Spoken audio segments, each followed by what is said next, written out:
The podcast you're about to hear is my 51st Takes podcast that was around 2 years ago. We only did about 7 episodes, but here they are, and I'm bringing them into the Pat Rick Productions brand, and I'm going to be continuing it here on the YouTube channel, looking into maybe pushing it out to other mediums here soon. So I hope you enjoy. Some of the movies are a little bit older, but there's some of the ones that are still fun to watch today. So I hope you enjoy them.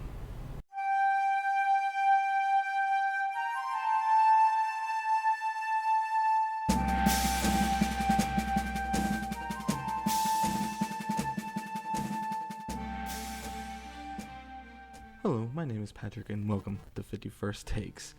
This is the very first show, and I'm very excited to finally get this up and running. As you guys listen to my preview, you guys know how excited I am and how long I've been waiting to actually do this for you guys.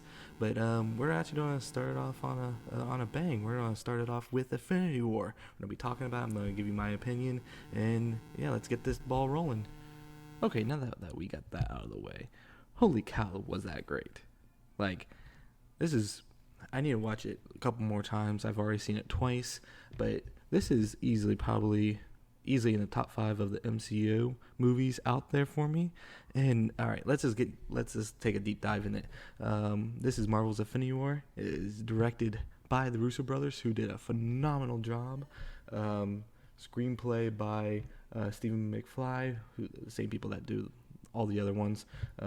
Starring Robert Downey Jr., Chris Evans, Mark Ruffalo, Chris Hemsworth, Scarlett Johansson, Tom Holland, Chadwick Boseman, Elizabeth Olsen, Dave Bautista's in there, Chris Pratt, and most importantly, the big baddie himself, Josh Brolin.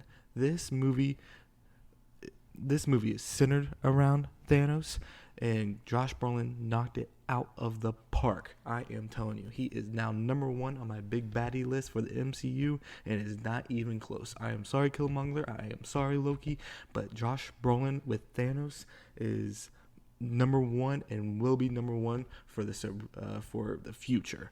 Like, holy cow, was he great. From the start that film started, you knew he was in this to win. Spoiler alert, he wins at the end of this movie. Like, if you guys don't, I have already seen the movie. He comes in, kills half of Asgard, leaves Thor to dead, has already killed Loki, and embarrasses the Hulk, which we all know probably in the next movie there has to be a rematch.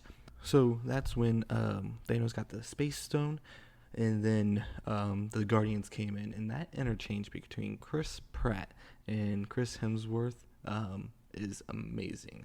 Like how Star-Lord, Chris Pratt's character, this was trying to be big, bag, and tough, because we all know Thor is the hunk of the movie. He's always going to be the best looking out of all of them. Don't tweet at me, but let's be honest, he's the best looking out of all of them. And how they use that just to make some have the change of the tone after we just saw the death of Asgard.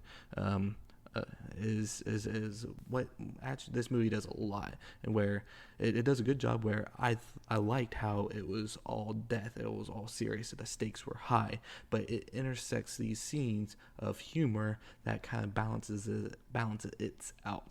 And that's the movie does a great job throughout the whole entire thing. I'll talk about a few other incidences later, but yeah, that whole interchange between Chris Pratt and Chris Evans was just phenomenal. But let's talk about Star-Lord. Star-Lord's character, he has some problems. He shows some love towards the love and love interest between him and Gamora is a key moment in this. But I'm gonna be a little honest here. Chris Pratt was, I think, the weakest link of this movie. He's funny. He's always going to be funny. He's always been funny from Parks and Rec. But when getting to the seriousness, I did not feel the same as I did when Chris Pratt found out that Ego killed his mother. That I believe. That I thought real. When the moment that Star-Lord found out Gamora was killed, that I just Chris Pratt I don't think did a good enough job or didn't get himself there to the point where I believed it, and that kind of took me out of the movie a little bit. And that's one of the few things that I just did not like. I just did not believe that that scene came off right.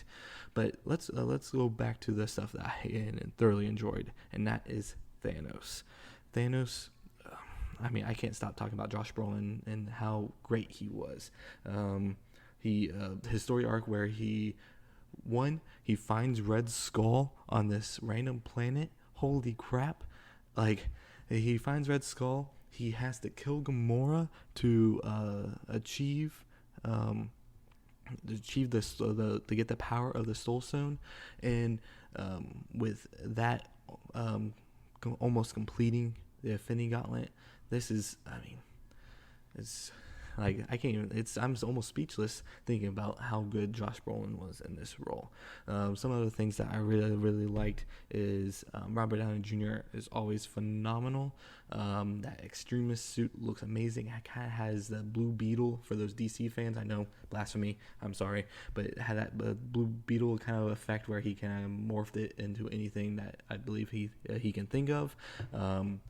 His dynamic with Spider-Man in that scene, I was in tears. The fact that they had the gall to kill out all of Phase 2 and Phase 3 minus for minor characters like Rocket and Nebula, which will probably be plot devices later, was something that I was not thinking about. Like, we all were going to this movie like, Cap's probably dead, Iron Man's probably dead. The next movie will probably be Captain Marvel, Tom Holland with Spider-Man, Chadwick Boseman, and the new crew leading up to defeat Thanos. No, they threw that out the window. It was all of Phase 2 and Phase 3 characters that bit the dust, and it is going to be the Phase 1 that started this, and it'll be Phase 1 with some help with Captain Marvel that is going to finish this. And that blew my mind. I honestly did not have that thought, and I know most of my friends that went to go see the movie with me also did not have that thought. And it's just, this movie was so well crafted, so well received. And let's just talk about the Rotten Tomato score started at 90%, and it's slowly gone down because they didn't really do that many critics screenings of it. And I understand why it's starting going down. I was telling my friend Oso that it would not surprise me if this had a lower score on Rotten Tomatoes because of because I know the critics would say if you take the movie by itself, it doesn't make that much sense, which I mean, I agree, unfortunately. But in this type of event, I wouldn't consider this a movie. This is an event. This is an event that we've been waiting for a decade. An event that this is the Super Bowl of movies. This is the WrestleMania of movies. This is the World Series. This is the moment that we all been waiting for. And to view this movie as a singular entity is not doing the movie justice. Is not doing any recommendations that any critic would do. And I would be sure. I saw the first time as a fan, and then I saw it a second time so I can do this podcast because I will never do a podcast on a movie without multiple viewings of a movie. But that would not do the movie justice and give people the right recommendations for this movie, because this movie was phenomenal. It took every single one of these characters, gave them each enough time to, as for those people that like wrestling, it gave each one enough time on screen to get their crap in so that they can go over with the crowd. And for those wrestling fans, you know what I mean by that. But it was perfectly crafted so that everyone had their right time, enough time to do everything that they needed to do. And it was able to keep everyone's character and their character arc in check. You still had Tony's character arc with policing people and that whole entire going back to Civil War, and they addressed Civil War with the Sokovia Accords and how, well, they're still breaking the law, I guess. But hopefully we'll find that out in later movies and see where that will take us after this movie and the next movie that comes out next year, which we still don't know the title of. Then we have Tom Holland's character with Spider-Man, and he dies, and you have his character where he doesn't know where that line of, is this real or am I here to have fun? And you definitely see that he learns that this is all for real. I didn't think back in Homecoming he really got that sense where sometimes being the hero, the stakes are very high. And in this movie, obviously, the stakes are at its highest. And you saw Tom Holland and his character see that through.